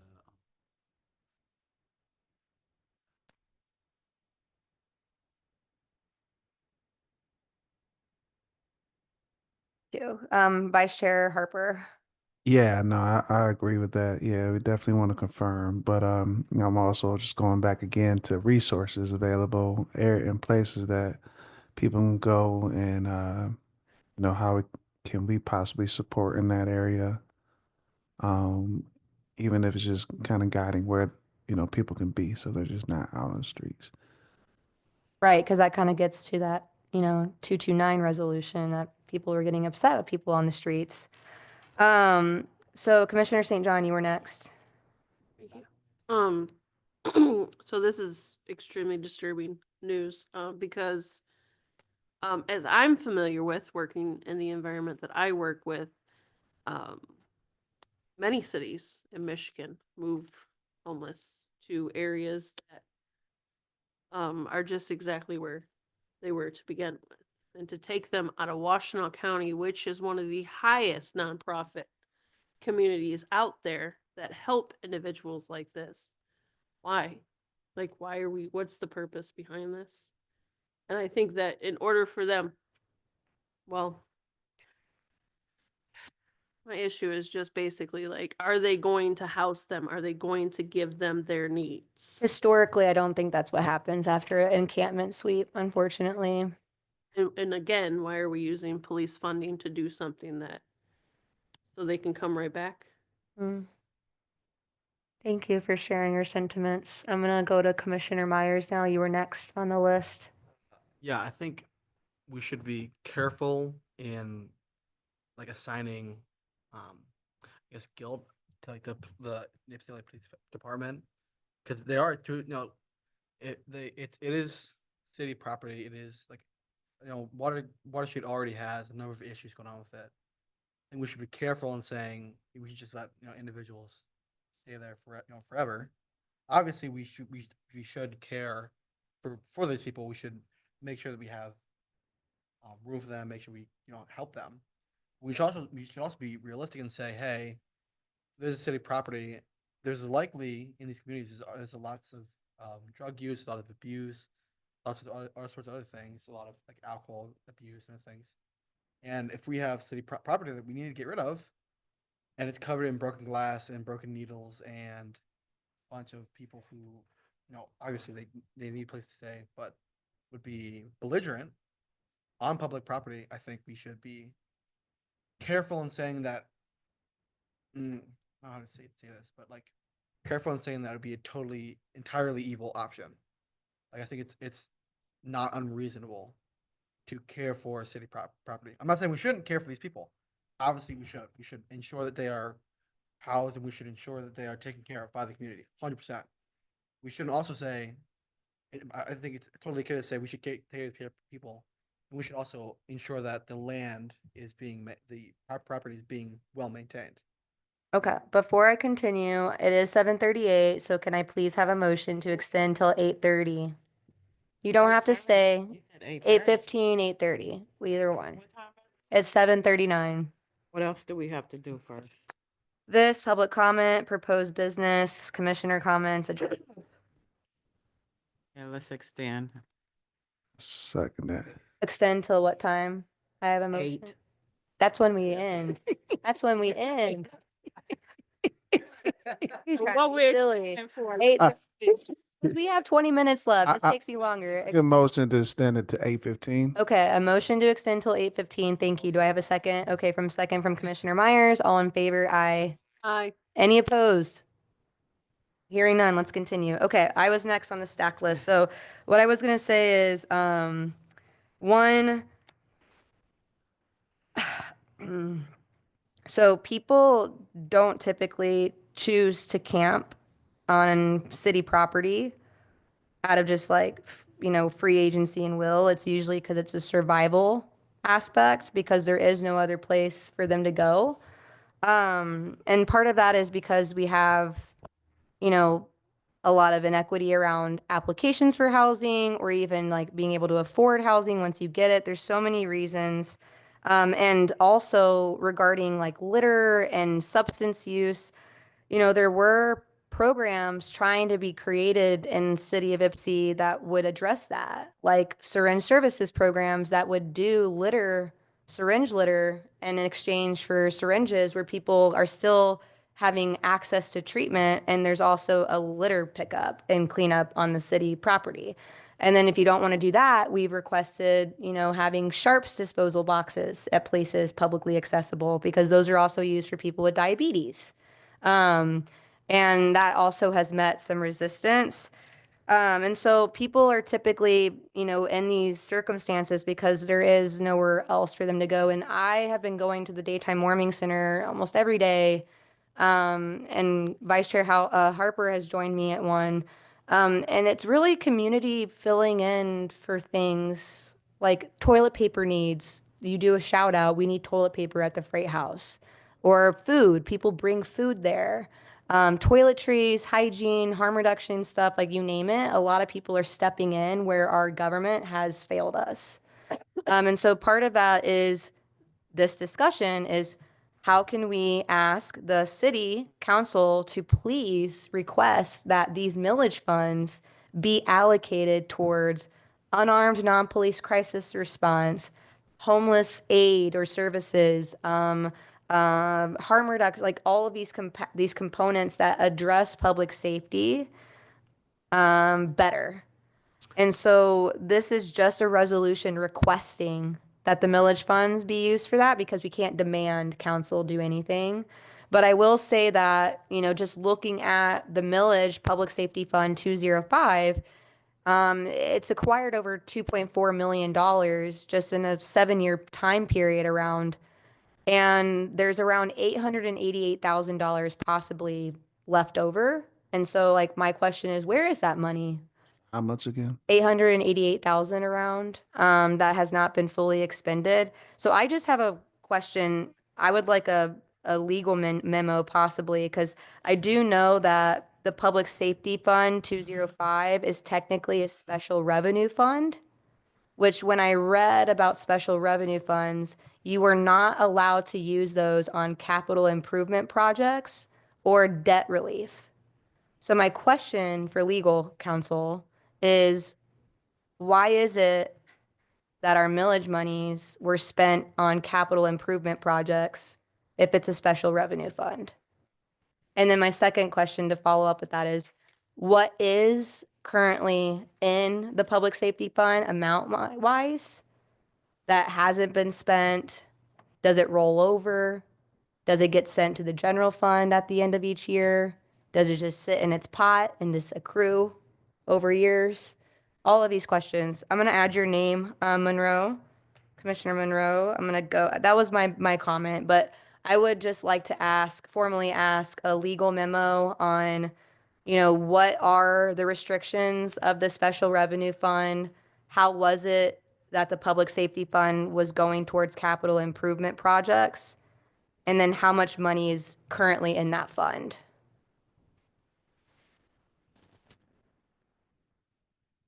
Motions, I was just, okay. Yeah. If it does, if you could email it to me, because some of the words I can't. That's fine. I'm okay with that. I'll second that. Thank you. Yes. Yes, Yeah, yes, yes. I will put that in the legal memo.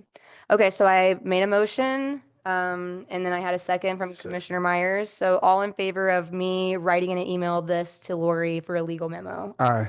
I, Any opposed? All right, hearing none. I'm going to go on to Commissioner Jackson. You were next, and then Vice Chair Harper, and then Commissioner Monroe. Did you give me what did you call it? You're calling it a special and then Oh, number two? yes. So Public Fund, Public Safety Fund 205. It was designated from the city of Ypsi, and it is a special revenue fund. And in the finance reports from the city of Ypsi, it says that special revenue funds cannot be used for anything that's non-restrictive. It's a restricted fund. And so it cannot be used for capital improvement funds or debt relief. So that was my main question. And then where is that money at? What's currently in the line item right now? I'd be happy to. But Commissioner Jackson, go ahead. Yeah, there's a couple of things. One,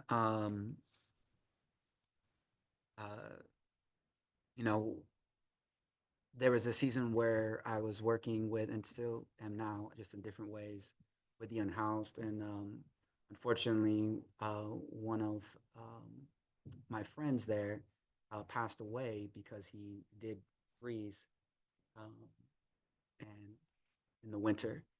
And some of the things that some of the police officers talked about was, for some, not for every situation, but for some, being able to do some of these sweeps was a way to save some, especially for getting them out of the cold. And I'm not saying that's every situation. I'm just saying that that was a situation of what could we have done different. And this was some of their responses to me when I explored that. Obviously, I've been in other situations where it was completely different, which goes to your point. The other thing that I was excited about, which was already mentioned, was the permanent shelter and the warming center that we have. And I know that there are more groups that are helping to form to be able to provide safety in that particular way and care. And I'm just grateful for all of the community members and organizations that are getting more involved in caring for our community members that are vulnerable at this time. And to your point of the subcommittees, I think this is, again, emphasizes the significance of these groups moving forward, of how do we really address this issue in a substantial way. And yeah, and then I wanted to move it forward and support your motion, which we already did. Thank you. Because I think being able to get clarity about making sure that the resources that are set apart to care for our community in this way, specifically, and getting clarity about how that's being spent is, that those resources are getting to the people that need it the most. And so I'm grateful to, again, be part of this group. And that was my Comment. comment. All right, actually, Vice Chair Harper and then Commissioner Monroe. Just going back to the public safety and special revenue fund. Yeah. Also, what I'm curious about also is just, what is Ipsy planning for? If they have this money, I think it's important for us to understand that there's other plans that they are thinking about doing as well. Sometimes that's the reason people are holding on to money, so that could help kind of give us an understanding of how we can move within, the areas of flexibility for where we're doing. That makes sense. Yes, Commissioner Monroe. I don't understand why people are living in tents. Can you speak into the mic? I'm so sorry. Thank you. I just don't understand why people are living in tents in Michigan when it's freezing. Now, if they're gonna move the people, isn't there anywhere they can go? Don't you have shelters around here or things like that? This is like the biggest, I hear you. It's like, so being, because I've worked in social services in Washtenaw County since 2016, there is no emergency shelter. The one shelter in the whole county is Delanus Center, and it's actually not an emergency shelter. You can't just show up and get a bed, unfortunately. It's ridiculous. I know, it is ridiculous. I agree with you. I mean, you're gonna move them where? That, no wonder they're turning up dead in the morning. Yeah. It's very frustrating and very upsetting. I agree. So this, I wanted to highlight the resolution that someone mentioned. So last council meeting, there was a resolution requesting county support in helping establish a permanent shelter in the Eastern County, particularly the city of Ypsi, and also unarmed crisis response. So that's good. That's good news that people are talking about it and requesting county support, because that has been a long time conversation where the city of Ypsi would say, like, we need help from the county. And so now they formally requested that through a resolution. But that's why I mentioned people are sleeping in tents, because there's literally nowhere else for them to go. And a lot of people are equipped with ways to stay safe in the winter months, by community, by mutual aid work, by people's own money. As a social worker, I get paid very limited amount, but I still donate constantly to give people propane tanks, gloves, heat warmers, heat pad. Like, that's a constant need that we're filling in when we could be asking for the community or the city or the county to help that. But I agree, it is ridiculous. There should definitely be a better infrastructure around that exists, because when they are removed from the encampment, they aren't usually offered services, because a lot of times police officers don't know that Delanus shelter isn't an emergency shelter. And I've gone on ride-alongs before where the cop will say to the person, like, oh, let's take you to Delanus Center. And I'll have to be like, sir, you can't just do that, unfortunately. But a lot of it's just like lack of education and knowledge of like how the social services works in the county. So we do have a legal memo that requests, like, like, tell us about this money and like how we can maybe use that to support people.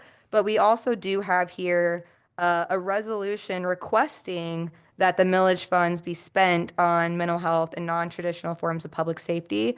So we can, there isn't a resolution, written right now, but we can vote to send this resolution over to council. Motion, yeah. Okay, so I have a motion from Second. Commissioner Jackson to request a resolution requesting millage funds be spent on mental health and non-traditional forms of public safety. And then I have a second from Vice Chair Harper. And then all in favor of a resolution requesting millage funds be spent on mental health and non-traditional forms of public safety to council. All in favor of that, say aye. Aye. Any opposed? Nay. Nay? Okay, we have one opposed. I just think we should be more focused on, like, we shouldn't just say, oh, we should spend it on, like, I think it's a bit of like a too open of an idea, like, spend it on mental health. Because it could mean like we have specific constant like mental health help, like psychiatrists and therapists on hand. Or it could mean every officer gets a 2-page booklet. And that's the end of it. You know what I mean? I'm not entirely sure what you mean by that, but I think it passed regardless. The resolution to be sent requesting the millage funds. This is, again, we hopefully will get the legal memo about how much money is in there. But we're just requesting not obviously therapy for people, because I don't think the city of Ypsi can hire a therapist necessarily. But is there a way they could allocate 50% or 5% of that to nonprofits who work in that? Is there a way they could allocate 10% to the daytime warming center who does that? Like, is there a way they could break down that millage money reimbursements they're getting, which again, over a course of 7 years is around $2.4 million? Is there a way they could allocate that better towards outsourcing, supporting, whatever? Can it, Sure. just, I don't know if I can redact, but I don't want to have a conflict of interest because we do have There would be an, organizations. yeah, I think there would be an RFP process and stuff. Okay, that there's organizations, there's a number of organizations personally leading, Mm-hmm, helping to support, mm-hmm. and we'll be soliciting resources. And I don't want to maybe I shouldn't be the one to make the motion. I don't know if that's a conflict of interest, but I just feel like we should get resources, and I want to vote for that. I think And that's I where wanna we, yeah. advocate for those organizations that we are supporting directly. So how do we, yeah, that's just, I guess, a note And- for and- clarity so that there isn't, because this is something that Bar talked about that I was concerned about. And you could correct me if I'm wrong, but typically I would think if you don't vote on it yourself, we could say, hey, this is what we want, right? But yeah, He could refrain from voting because he has a personal interest in it. Well, one, we already voted. Interest, not a personal interest. Correct. I was gonna say, one, we already voted, but two, you can abstain if there's a conflict of interest. I read that in the bylaws, but three, we're not saying requesting millage funds to be spent towards Daniel Jackson's organization. Like, there would still be an RFP process. There would still be a formal process. Like, we're not creating that right. We're not creating that. Correct. We're not creating that at all. We're just saying, like, please use these monies towards these issues. We're not naming certain groups. We're not Right. naming any of that. We're just like, please do that with these funds. you didn't name your organization. Right. Does that, go ahead, Commissioner St. John. Well, and to my knowledge, when you sit on this, you're just a citizen of Ypsilanti. You're not, it doesn't reflect our job. It doesn't, you live in Ypsi, this is your people, you want to do better. Yeah. So, yeah. Okay. Yeah. All right. I do appreciate the integrity though.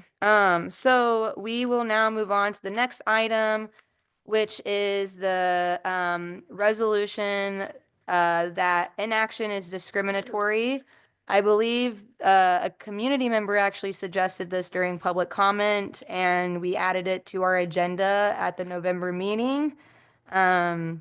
So just to get into that a little bit more, I know that some people were interested in having this trickle over to today's agenda, but I believe the intention behind this is kind of along with what we're saying now, is that, the city of Ypsi, just based off census data, we have less than half of the area median income for the whole county. We're at $44,000 around a single person household, and the county itself is around 82,000 or so for one single person. So the city obviously is less than half of that already. We're around nearly 30% for poverty rate. We're a historically Black community. We have a lot of renters. We're around 60 or so percent a renter community. So with that being said, knowing the facts of our community and the demographics of our community, and we have had multiple times where we've tried to pass a fair housing ordinance or the discrimination ordinance. There's been times where someone's tried to do a drug checking resolution, a driving equality ordinance that failed and didn't pass as an ordinance, but only as a resolution. So the thought behind this is, at what point does not doing something about our community issues become discrimination? That's what this is saying, is that inaction, knowing all of those facts, is discrimination. Thoughts? Yeah, I think that that would be, I think, inherently unconstitutional, because even at the most basic level, because it assumes guilty before proven innocent. Like, it assumes that you automatically have like sort of evil or discriminatory intentions, when number one, you may not, and number two, I think we'd be saying that our own community leaders who have been elected by the community aren't properly treating the community, in which case, obviously, we have voted them out or elected new ones. I think if we said, oh, well, they haven't passed XYZ amendment, well, maybe it's because it's an unpopular amendment and that people don't want it, and the people say, no, we don't want this in our community. And maybe the amendment has a number of issues with it that you could say, I agree with this issue, these issues, XYZ, but you have issues 1, 2, 3 that I can't I can't vote on, or I won't allow myself to vote on. You know what I mean?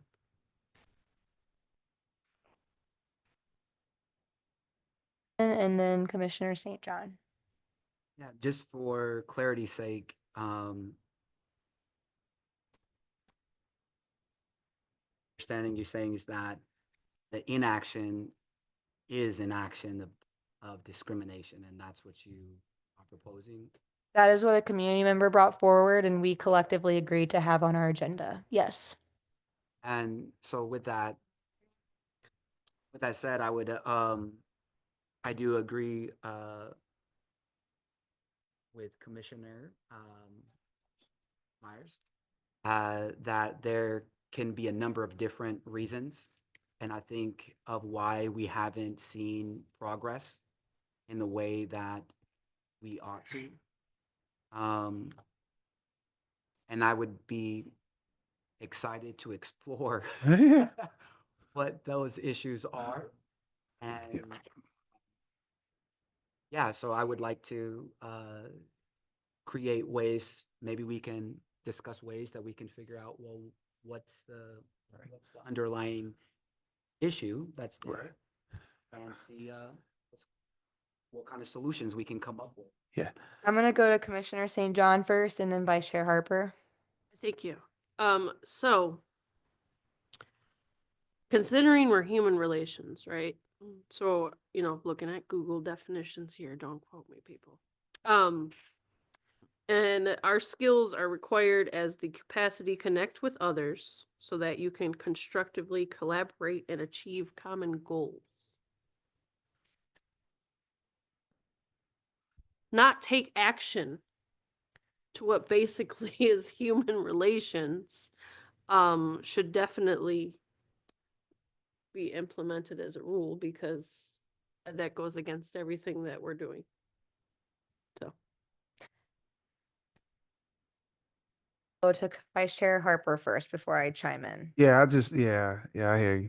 I think clarity to why we're not able to do certain things is important, like in detail, and having open conversations about our thoughts, our understanding, what's been shown in our ordinance, our bylaws, and hold them up against the reason why people are saying no is really important to be able to see. If we're not able to have a comparative look at what's going on here and what's going on there, it's kind of hard to meet anywhere in the middle or just to find out what's the right thing to do.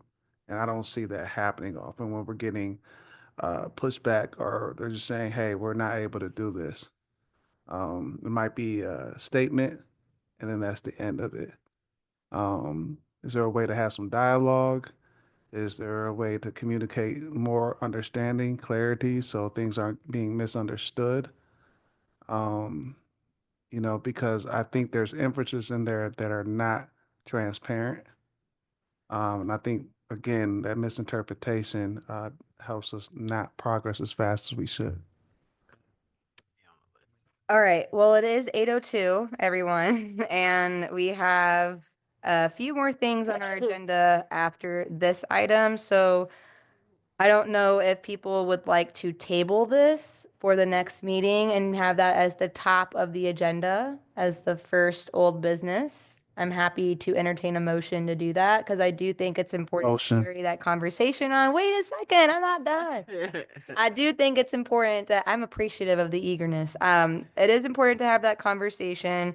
And as much as I do respect the people we elect, a lot of people on our commission or our council were not elected, they were appointed. And that is very important to remember when you think about elections, because you maybe vote one person on, and then once they make this council, they can choose and appoint members that are vacant. Does that make sense? So Councilmember McLean, Councilmember Will Coxon at one point, they were once appointed members, and then they get voted as they run an actual candidacy race, but you don't, like, they first are on by appointment. So I do hear that and I respect that. And so I did hear a motion to table this for the first order of old business from Vice Chair Harper, and I did hear a second. Yes, Lori. I would just say, table it it, you'll bring whatever the resolution is with it tabled. So Absolutely. I'm happy to do that just to visually see it. so that we can see it, so they A can- dialogue. Yeah, this is Cool. where- Yep, I'm okay with that. So I had a motion from Vice Chair Harper. I had a second from Commissioner Jackson. All in favor of tabling this to next meeting? Aye. Aye. Any opposed? All right, hearing none, let's move on to the second public comment of the evening. Again, this is your time to give 3 minutes public comment to the commission, and we will go ahead and open it up.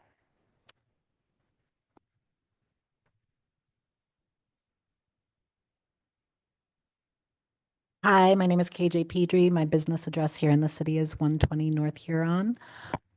This is my first human relations meeting, so thank you for giving me the opportunity to learn more about what you do here. A couple things about participation. It would be nice if you were able to get the city communications staff to create Facebook events for the commission meetings. Last year, they did that for all of the city council meetings. There are many more commissions and commission meetings than city council meetings, but I think that would be helpful in driving participation and awareness. People can invite their friends, people can share it. It's in a place where they regularly look and not necessarily just on the city website. Speaking of on the city website, I did not see the Zoom link for this anywhere on the website. I looked on the HRC page and didn't see it. I see no one in the Zoom. So I'm guessing if that link were a little more available, that more people would be participating. So if you can double check that. It would be nice if the form you created was like fillable on the website instead of like you click it and like have to print it. So those were just a couple things from the business today. I do appreciate Commissioner Layton's pursuit of information around the spending of the millage dollars, and that this body is moving forward the resolution recommending appropriate spending on appropriate services for the public safety and mental health millage money. I also appreciate Commissioner Layton bringing up the potential encampment sweep, and that this body is going to follow up with fact-finding before moving forward. I want to address the last resolution that was discussed.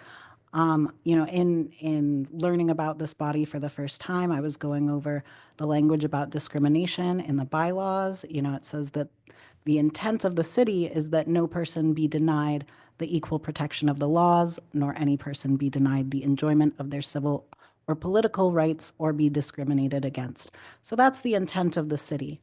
And I'm going to take that in good faith. In that case, inaction is discriminatory. This is not about any other intent than what is stated. If you do not take action on that intent, you are perpetuating discrimination through your impact. So I hope that this body will continue to consider that and urge true action on discrimination. Thank you very much. Thank you. Thank you. Do we have anyone else from the audience who would like to make a public comment?